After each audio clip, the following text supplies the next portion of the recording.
विषय रखा गया है boosting nationalisation a counter to privatisation.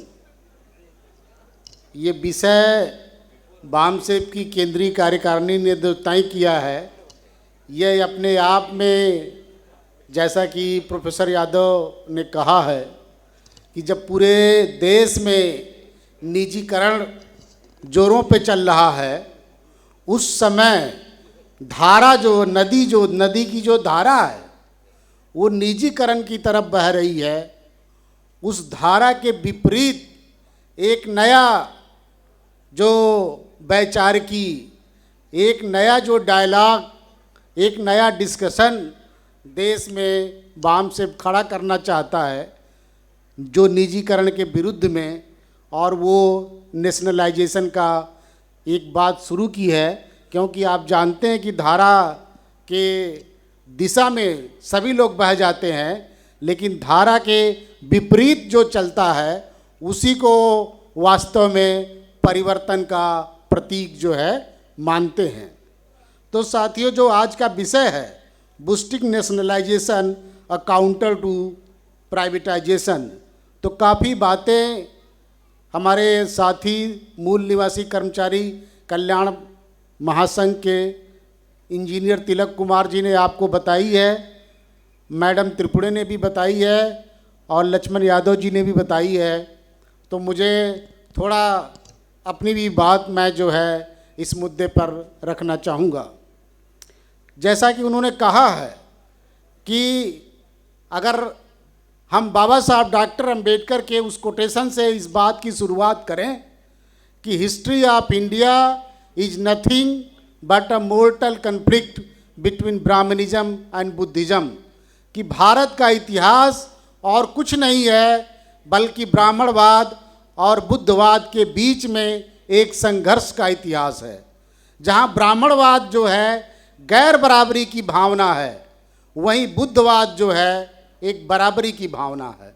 तो ये जो द्वंद्व है भारत में, वो दो विचारधाराओं का द्वंद्व पहले से ही चल रहा है और वर्तमान में भी वो द्वंद्व चल रहा है।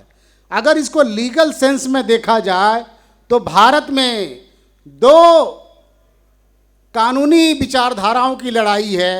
एक जो है मनुस्मृति की विचारधारा है और दूसरी जो है भारतीय संविधान की विचारधारा है। तो जो मनुस्मृति की विचारधारा है, वो मनुस्मृति की विचारधारा क्या है?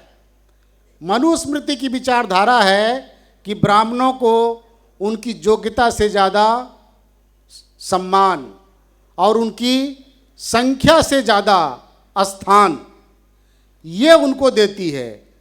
अगर उनकी योग्यता के अनुसार सम्मान मिले तो हमको कोई आपत्ति नहीं है। अगर उनकी जनसंख्या के अनुरूप जो उनको स्थान मिले तो हमको कोई परेशानी नहीं है। लेकिन जो मनुस्मृति की विचारधारा है, वो जो है अलग अलग लोगों के लिए अलग अलग मापदंड अपनाती है। वो रूल ऑफ लॉ की विचारधारा नहीं है। उसमें रूल जो है आदमी को देख करके तय होता है कि फलाने के लिए एक रूल और ठिकाने के लिए दूसरा रूल। और जो भारतीय संविधान की विचारधारा है वो सबके लिए एक ही रूल सब पे अप्लाई होता है। उसको ही रूल ऑफ लॉ कहते हैं, जहाँ पे सबके लिए एक कानून अप्लाई होता है। तो थोड़ा सा अगर आप देश में रिवॉल्यूशन एंड काउंटर रिवॉल्यूशन को नहीं समझेंगे कि देश में जो है भारत का जो इतिहास है वो क्रांति और प्रतिक्रांति का इतिहास है। हमेशा जब क्रांति हुई है तो क्रांति को काउंटर करने के लिए हमेशा प्रतिक्रांति हुई है। जब भी आपकी क्रांति हुई है, बाबा साहब डॉक्टर अंबेडकर ने ब्राह्मणों के बारे में कहा था कि ब्राह्मण्स है ब्रेन विद इन ब्रेन, कि ब्राह्मणों के दिमाग के अंदर भी दिमाग होता है। वो मूल निवासियों का एक कैरेक्टर है कि जो उनके मन में है वही उनके बाणी पे है। तो आप उनको पहचान लेते हैं, जान लेते हैं, उनकी बातों को समझ लेते हैं।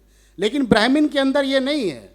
उनका कैरेक्टर ये है कि वो मन में उस अपनी असली जो भावना को है वो दबा लेते हैं और आपके सामने बोलते कुछ और हैं और करते कुछ और हैं।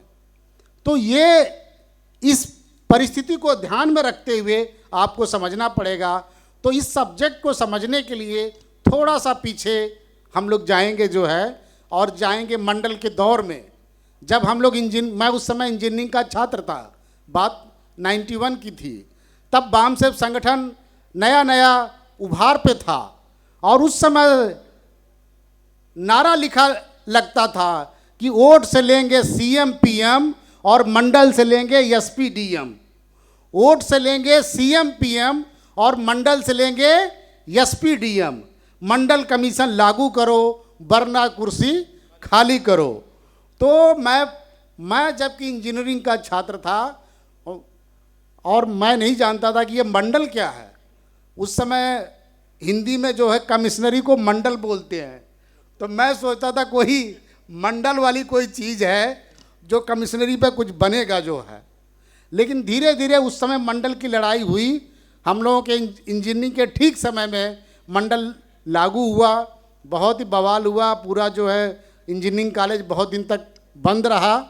फाइनली जो है मंडल कमीशन लागू हुआ और देश में जो राजनीतिक चेतना आई और एक मंडल कमीशन लागू हुआ। तो मंडल का लागू होना, आप देखेंगे कि 80 के दशक तक भारत में जो है बैकवर्ड क्लास राजनीति में बिल्कुल पिछलग्गू राजनीति कर रहा था। वो हर पॉलिटिकल पार्टी में मेन लीडर नहीं था, वो पीछे पीछे, मतलब किसी अपर कास्ट के नेता के पीछे रह करके वो पिछलग्गू राजनीति कर रहा था।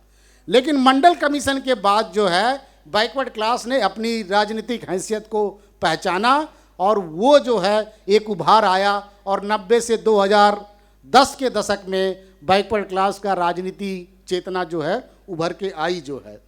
तो मैं ये कह रहा था कि जब मंडल कमीशन लागू हुआ तो हमारे बहुत दिन तक इंजीनियरिंग कॉलेज पूरा बंद हो गया, पूरा देश में बवाल हुआ कितने जो है। और उसके थोड़े दिन बाद ही मंडल का लागू होना भारत में एक क्रांति थी, लेकिन उसकी प्रतिक्रांति भी हुई। ये प्रतिक्रांति को डिस्कस करना ज़्यादा जरूरी है। तो प्रतिक्रांति जो हुई वो 3 ताकतें मंडल कमीशन को 3 तरह से काउंटर करने में लगी।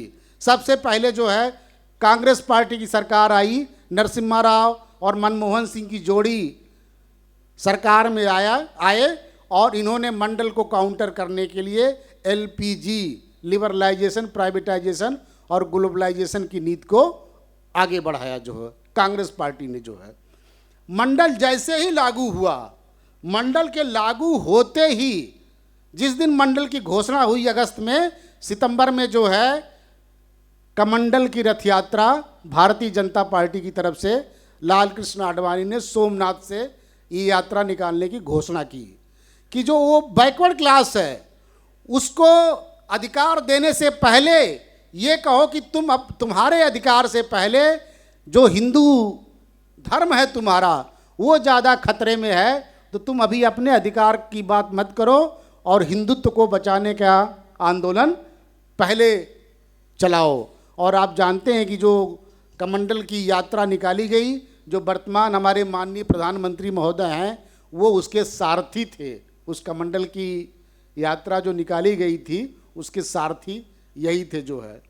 तो ये 2 मंडल को काउंटर करने के लिए दोनों पार्टियों ने चाल चली। और तीसरी जो चाल चली गई जो है, क्योंकि तब तक जो है न्यायपालिका में न्यायाधीशों की नियुक्ति जो है वो कार्यपालिका के हाथों होती थी। लेकिन जब बैकवर्ड क्लास के राजनीति में राजनीतिक चेतना आ रही थी और बैकवर्ड क्लास के लोगों के मेंबर ऑफ पार्लियामेंट की संख्या दिन पर दिन बढ़ती जा रही थी, तो ब्राह्मणों का तीसरा जो केंद्र है वो है न्यायपालिका। और न्यायपालिका ने तुरंत जो है एक केस जो है 6 अक्टूबर 1993 को supreme court advocate on record versus union of India case में जो है न्यायाधीशों की नियुक्ति को कोलेजियम का नियम बना करके अपने हाथ में ले लिया। अगर वो कोलेजियम का नियम नहीं बनाता तो न्यायाधीशों की नियुक्ति कार्यपालिका के पास होती, और कार्यपालिका के पास होती तो निश्चित रूप से आज की अपेक्षा ज़्यादा बैकवर्ड क्लास के जज जो है न्यायाधीश सुप्रीम कोर्ट में होते, हाई कोर्ट में होते, लेकिन ऐसा नहीं हो पाया जो है। तो इस तरह से ये जो तीनों संगठन हैं, इन्होंने मंडल को काउंटर करने के लिए अपनी अपनी रणनीतियों को अपनाया। अब जो एलपीजी की नीति थी, जिसको कि कांग्रेस पार्टी लेकर के आई थी, लेकिन जब अटल बिहारी वाजपेयी की सरकार आई या वर्तमान सरकार आई है मोदी जी की, तो उन्होंने कांग्रेस की आर्थिक नीतियों से उनका कोई भी मतभेद नहीं है। अगर आर्थिक नीतियों की बात करें, वैसे तो किसी भी नीति में कोई मतभेद नहीं है, लेकिन वर्तमान जो टॉपिक है वो आर्थिक वाला है, तो मैं आर्थिक ही विषय पर कंसंट्रेट करता हूँ कि जो एलपीजी की नीति थी, जिसको कांग्रेस पार्टी ने आगे बढ़ाया, उसी आर्थिक नीति को हमारे दूसरी पार्टी ने आगे बढ़ाया। एक और दुख की बात है कि जो एलपीजी की आर्थिक नीति थी, उसका विरोध जो है संसद में, जो बैकवर्ड क्लास के पॉलिटिकल पार्टीज थे, जिसको उनका विरोध करना चाहिए था, उन्होंने भी उन आर्थिक नीतियों का संसद में कभी विरोध नहीं किया और न ही सड़क पे कोई विरोध किया। वाम सेव संगठन जब से एलपीजी की नीति बनी तब से उसका विरोध करता रहा, लेकिन वाम सेव के संकेतों को हमारे जो पॉलिटिकल पार्टी जो थी उन्होंने समझा नहीं। यह कांग्रेस और भाजपा की सरकार जो चलती रही, वो पूर्ण बहुमत की सरकारें पहले नहीं थी। जब एलपीजी की नीति लागू हुई, चाहे अटल की सरकार हो, चाहे नरसिम्हा राव की सरकार हो, और जैसा मैंने अपने पहले वाले सेशन में कहा था कि वाम से बना था, तो 3 बातें उस ध्यान में रखी गई थी। पहली बात ये थी कि नॉन पॉलिटिकल रूट होनी चाहिए थी। दूसरी बात ये थी कि एक पार्टी के बल पे हम शासक करती एक जात के बल पे हम शासक करती जमात नहीं बन सकते। हमें एक ऐसी शब्दावली का इस्तेमाल करना चाहिए, एक ऐसे वर्ड का इस्तेमाल करना चाहिए जो एससी, एसटी, ओबीसी को आपस में जोड़ देता हो। अगर हमने इनके लिए अलग अलग शब्दों का इस्तेमाल किया तो हम कहीं न कहीं जो है उनके ट्रैप में फंस जाएंगे जो है। तो इसीलिए वाम सेव ने बड़ा इंटेलिजेंटली जो बाबा साहब डॉक्टर अंबेडकर का संविधान में दिया हुआ शब्द है बैकवर्ड क्लास को इस्तेमाल किया, जो है बहुजन को इस्तेमाल किया, और वर्तमान में मूल निवासी शब्द को इस्तेमाल कर रहा, क्योंकि एक ही टर्म होना चाहिए। अगर आपने एक को एक नाम से पुकारा, दूसरे को दूसरे नाम से पुकारा, तीसरे को तीसरे नाम से पुकारा, तो फिर जो है आप तीनों को जोड़ नहीं पाएंगे। अगर तीनों को जोड़ना है तो तीनों के लिए, ये वाम सेव का उसी समय का रिसर्च है कि एक जात के बल पे आप शासक करती जमात नहीं बन सकते। आपको जो है कास्ट आइडेंटिटी को कास्ट कंससनेस को क्लास कंससनेस में कन्वर्ट करना पड़ेगा। ये दूसरी बात जो थी। और तीसरी जो बात थी, जो मैंने सुबह के सेशन में भी बोला था कि वोट हमारा है, जो मान्यवर कांसीराम ने नारा दिया कि वोट हमारा राज तुम्हारा, नहीं चलेगा, नहीं चलेगा। तो वोट तो हमारे पास है। बैकवर्ड क्लास इस देश का बहुसंख्यक है। जब तक यहाँ से वोट लेकर के कोई दूसरी ब्राह्मणिकल पार्टी, जब तक यहाँ से वोट उसको ट्रांसफर नहीं होगा, तब तक उसकी सत्ता बनने वाली नहीं है, किसी भी कीमत पर बनने वाली नहीं है।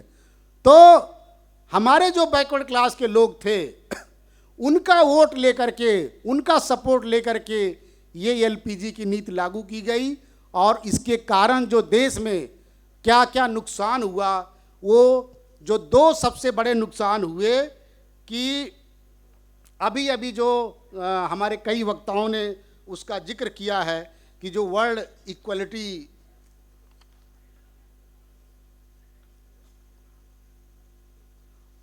इनइक्वालिटी रिपोर्ट 2022 अभी प्रकाशित हुई है, इसका जिक्र कई वक्ताओं ने किया है कि जो एलपीजी की नीति लागू की गई, उसका दुष्परिणाम अब सामने आया है कि एलपीजी की नीति से केवल जो वेल्थ है वो 1% लोगों के पास कंसंट्रेट हो गई है। देश के बाकी जो 99% है उनका कोई फायदा नहीं हुआ है। उसमें जो अपर कास्ट के लोग भी शामिल हैं। अगर हम 99% की बात करते हैं, सिर्फ 1% लोगों को इस जो है एलपीजी की नीति के जब से लागू हुई है तब से 1% लोगों के पास संपत्ति केंद्रित हो गई है।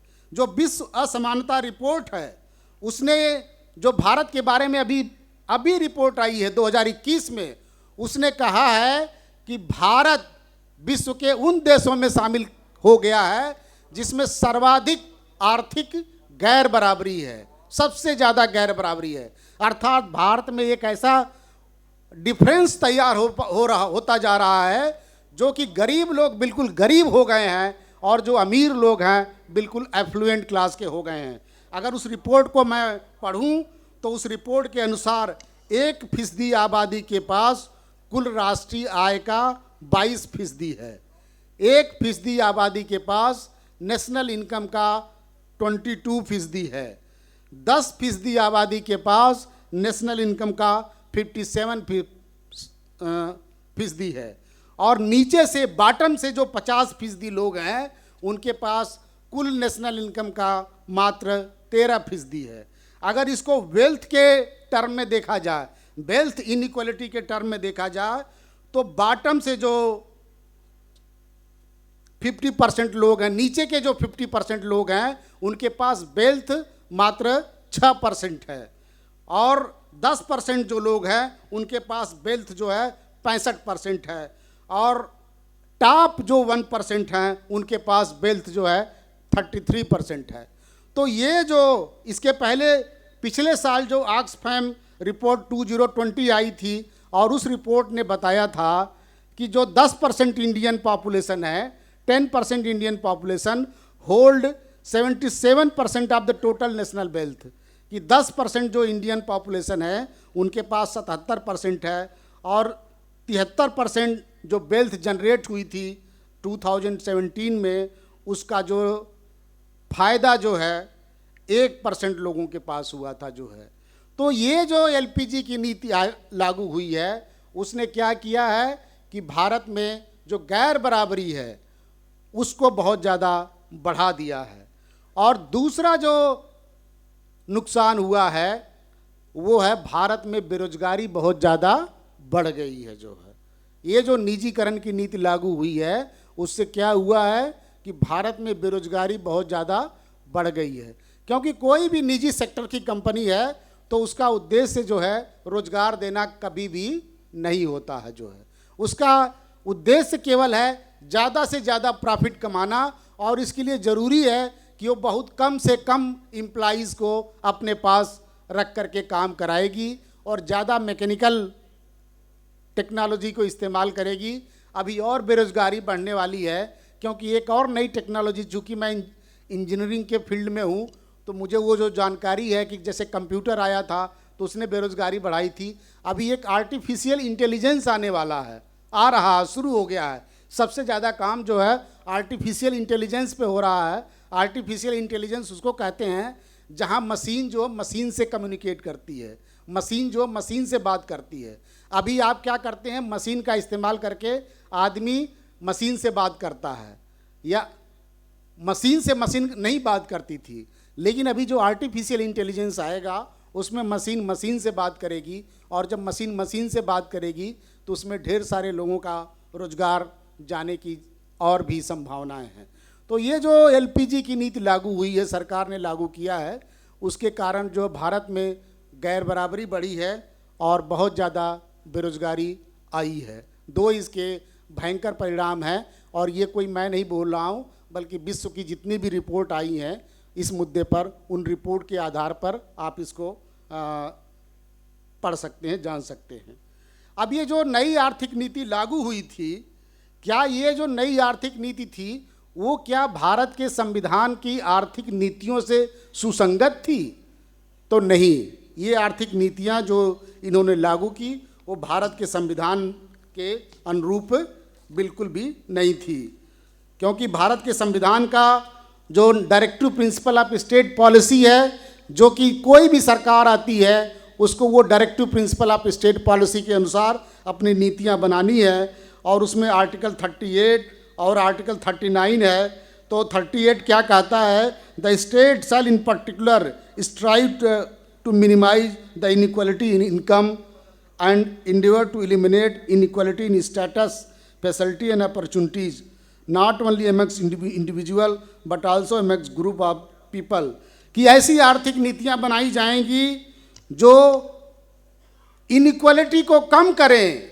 लेकिन जो एलपीजी की नीति है वो क्या कर रही है, वो मैंने अभी आपको डेटा दे करके बताया कि वो जो है आर्थिक गैर बराबरी को बढ़ा रही है। जो आर्टिकल 39 है अनुच्छेद का, उसका सी कहता है कि ownership and control of material resources of the community are so distributed as best to serve the common good that the operation of the economic system does not result in the concentration of wealth and means of production to the common detriment। कि जो संसाधन है देश के, ऐसी आर्थिक नीतियां नहीं बननी चाहिए जिसमें कंसंट्रेशन ऑफ वेल्थ कुछ लोगों के पास हो जाए। लेकिन ये जो आर्थिक नीतियां हैं वो कंसंट्रेशन ऑफ वेल्थ कर रही हैं। तो इससे प्रूफ है कि ये जो आर्थिक नीतियां हैं वर्तमान, चाहे कांग्रेस की सरकार रही हो चाहे वर्तमान सरकार हो, ये सब आर्थिक नीतियां हमारे संविधान के directive principle of state policy से सुसंगत नहीं हैं। अब फिर हमारी आर्थिक नीतियां क्या होनी चाहिए, ये सवाल खड़ा होता है कि यहाँ तक तो इनकी आर्थिक नीतियाँ खराब हैं, तो हमारी आर्थिक नीतियाँ क्या होनी चाहिए। हमारी आर्थिक नीतियाँ दो डॉक्यूमेंट पे बेस होनी है। पहला जो है directive principle of state policy, जो खुद डॉक्टर बाबा साहब अम्बेडकर ने लिखा।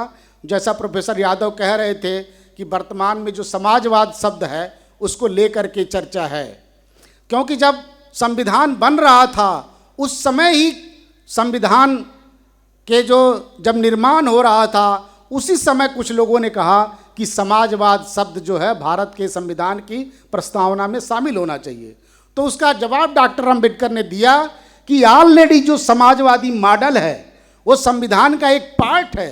संविधान के विभिन्न आर्टिकल में आप चाहे directive principle of state policy पढ़ लीजिए तो उसमें समाजवादी शब्द इंक्लूडेड, समाजवादी जो विचारधारा उसकी व्याख्या है। इसलिए समाजवादी जो शब्द स्पेसिफिकली मेंशन करने की ज़रूरत नहीं है।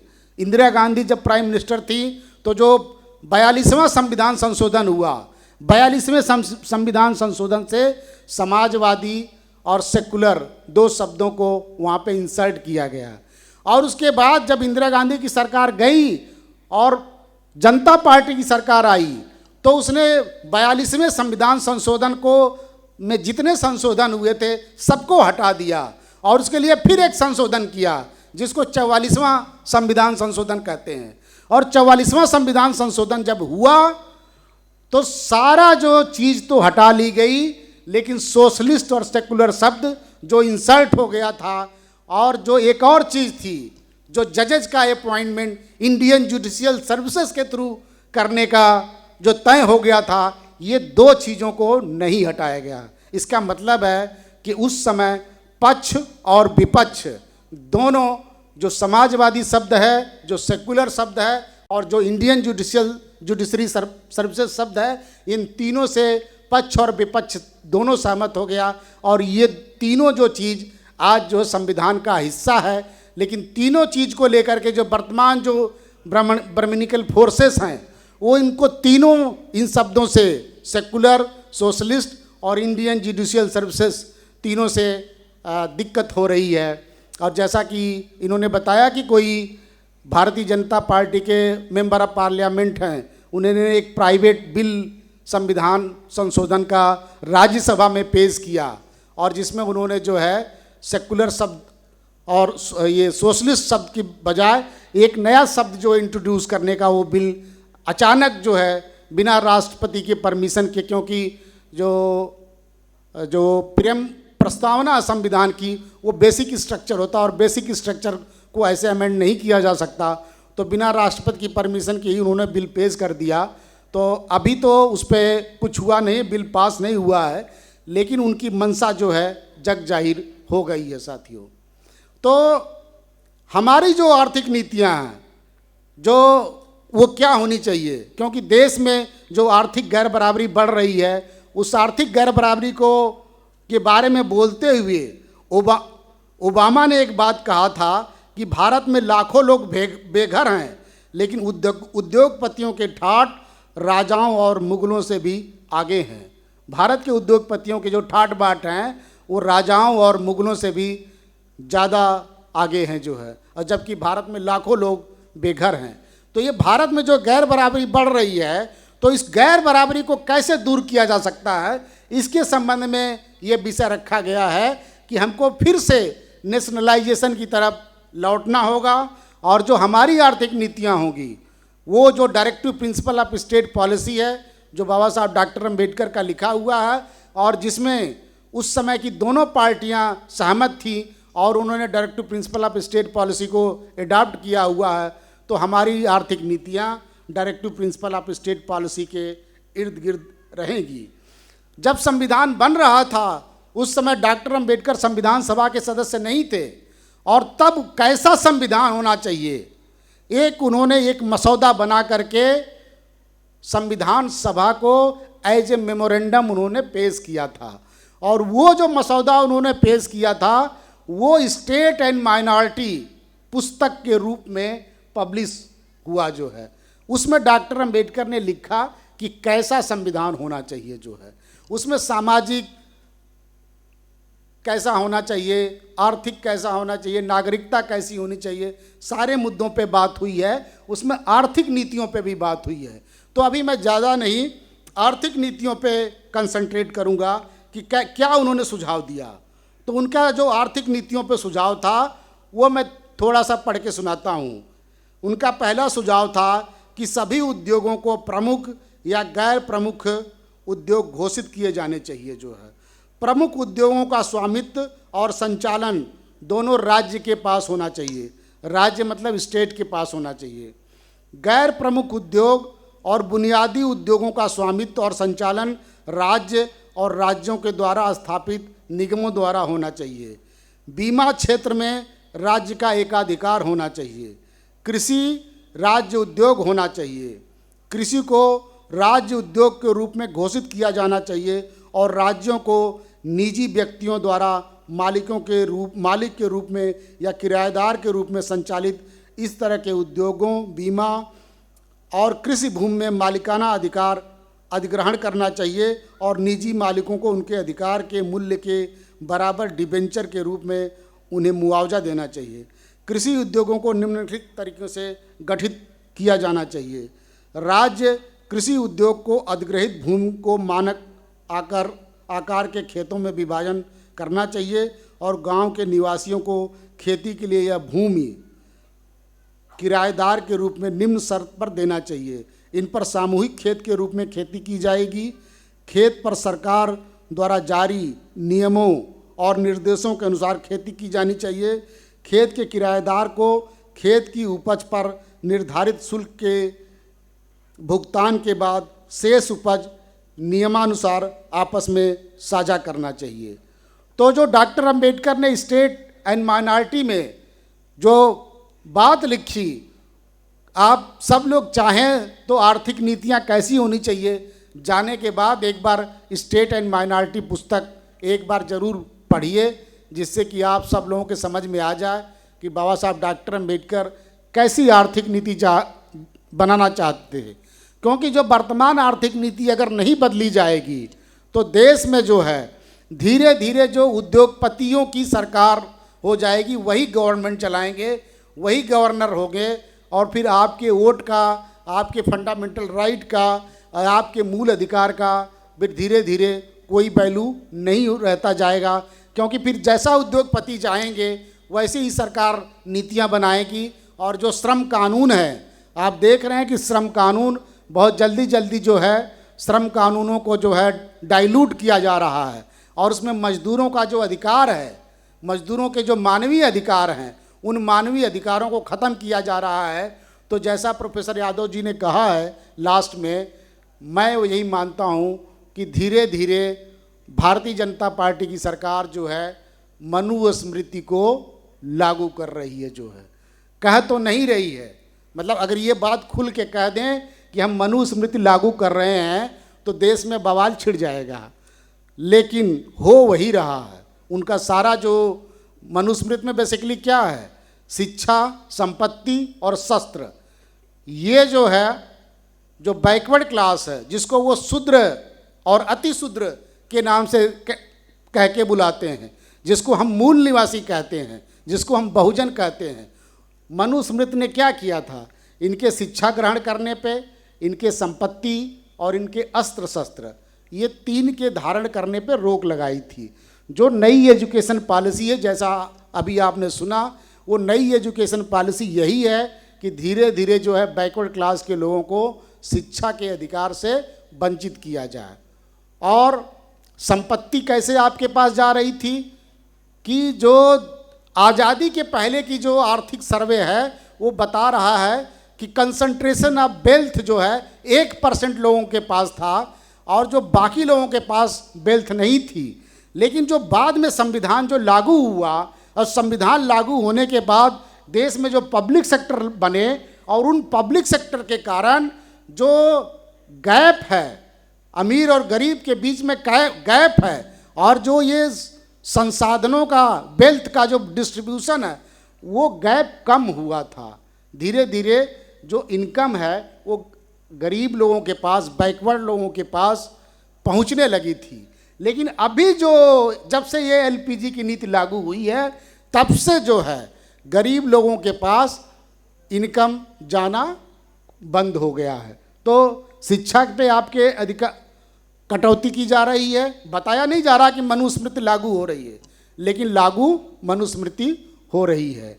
और शिक्षा और संपत्ति और अस्त्र शस्त्र, ये तीनों पे आपकी रोक लग रही है। और अगर ये बढ़ती जाएगी तो फ्यूचर में चल के और भी परेशानियां खड़ी होगी और आप फिर आंदोलन करने लायक नहीं रहेंगे।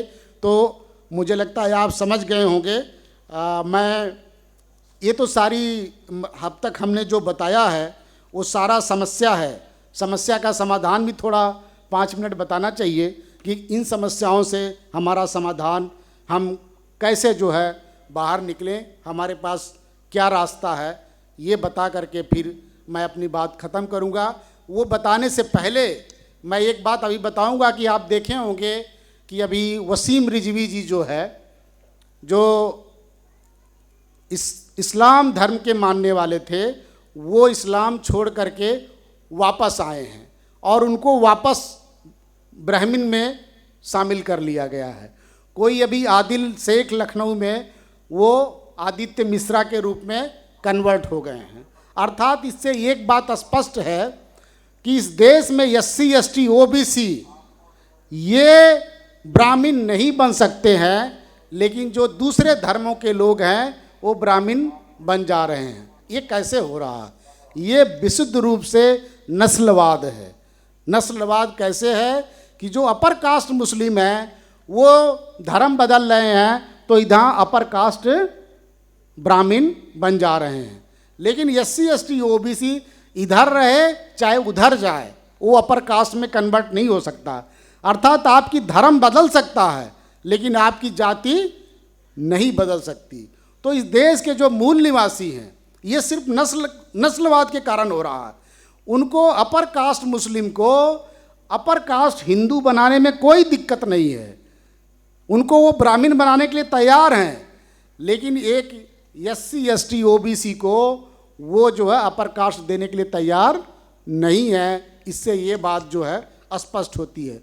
अब जो साथियों, मैं ये कह रहा था कि क्या समाधान है हमारे पास जो है, ये सारा जो उन्होंने आर्थिक नीतियाँ लागू कर रहे हैं, मनुस्मृति लागू कर रहे हैं, तो हमारे पास क्या समाधान है? तो अभी 3-4 महीना पहले हम लोगों ने सारे संगठनों की मीटिंग बुलाई थी नागपुर में, और वहाँ मीटिंग में सारे संगठनों से चर्चा हुई कि भाई ये देश में खतरे उत्पन्न हो रहे हैं और इन खतरों से निपटने का क्या समाधान है। तो इसमें 4 बातों पे सहमति हुई कि अगर हम 4 बात पे अपने अपने विभिन्न जो संगठन चला रहे हैं उन संगठनों के लोग कम से कम 4 बात पे सहमत होकर के जो देश में आज हमारे साथ घटित हो रहा है, हमें एक साथ आना चाहिए और एक साथ आकर के लड़ाई लड़नी चाहिए। तो वो 4 बातें जो थी वो यही थी कि भारत का संविधान जो है, क्योंकि कोई भी आज है, schedule caste, schedule tribe, OBC, minority कोई भी है, वो सब ये मान के चल रहा है कि भारत का संविधान एक ऐसा डॉक्यूमेंट है कि इसके लागू होने से हमारी स्थिति में सुधार आया है, हमारी स्थिति में बढ़ोतरी हुई है। हमने इस देश में एक मान और सम्मान, एक नागरिक का दर्जा पाया है। तो भारत के संविधान के प्रति सभी एक अच्छा भावना रखते हैं, तो भारत के संविधान को मान करके, ये एक डॉक्यूमेंट मान करके कि उसमें जो लिखी विचारधारा है उसके अनुसार हम, वो हमारे लिए गाइडिंग प्रिंसिपल होगा। तो भारत के संविधान को मान करके देश के जितने संगठन हैं उनको एक साथ करना चाहिए और उनको एक साथ लाना चाहिए जो है। दूसरा जो है, इस देश में कई तरह की विचारधाराएं हैं। तो कांग्रेस की एक विचारधारा है जो सॉफ्ट हिंदुत्व की विचारधारा है, भारतीय जनता पार्टी की विचारधारा है जो कट्टर हिंदुत्व की विचारधारा है, और तीसरी जो विचारधारा समाजवादी विचारधारा है, और एक जो है कम्युनिस्ट की विचारधारा है। तो कम्युनिस्ट की विचारधारा भारत के लिए उपयुक्त नहीं है, ये पहले ही हमारे वक्ता लोग बता चुके हैं। जो समाजवादी विचारधारा है, तो समाजवादी विचारधारा में से वर्ग संघर्ष को उन्होंने हटा दिया है।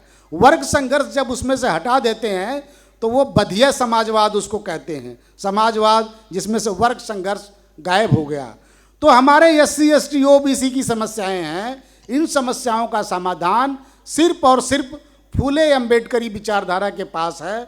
तो हमें फूले अम्बेडकर विचारधारा के साथ पोलराइजेशन करना चाहिए और SC ST OBC का ध्रुवीकरण एक साथ करना चाहिए। और एक साथ करना चाहिए तो किस पहचान पे करना चाहिए? तो वो पहचान है मूल निवासी पहचान, और कोई पहचान काम नहीं करेगी। दलित पहचान नहीं काम करेगी, पिछड़ों की पहचान काम नहीं करेगी, क्योंकि दलित पहचान पे अगर आपने उसको दलित कह दिया तो दलित सेग्रीगेट हो गया, पिछड़े सेग्रीगेट हो गए, दोनों एक नहीं हो पाएंगे। लेकिन एक मूल निवासी पहचान है जो राष्ट्रपिता ज्योतिबा फूले की दी हुई पहचान है। राष्ट्रपिता ज्योतिबा फूले ने कहा था कि शूद्र और अतिशूद्र इस देश के मूल निवासी हैं, और सेठ जी, भट्ट जी ये विदेश से आए हुए हैं। तो ये मूल निवासी पहचान पे हमको SC ST OBC और इनसे कन्वर्टेड माइनॉरिटी का पोलराइजेशन करना चाहिए। और इन सबको जोड़ने के लिए हम कैसे जोड़ेंगे? हम एक व्यक्ति के इर्द गिर्द में नहीं जोड़ सकते हैं।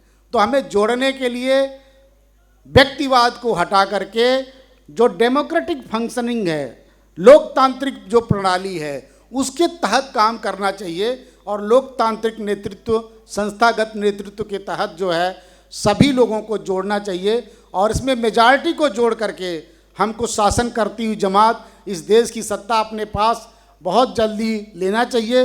अगर हम लेते हैं तब जाके हम जो है ये जो नीतियां हैं जो बाबा साहब डॉक्टर अम्बेडकर ने स्टेट एंड माइनॉरिटी में लिखी, वो नीतियां जो directive principle of state policy में लिखी, क्योंकि वर्तमान जो सरकारें हैं उन नीतियों को लागू नहीं कर रही हैं। तो उन नीतियों को लागू करने के लिए हमें ही देश का शासन करती जमात बनना पड़ेगा।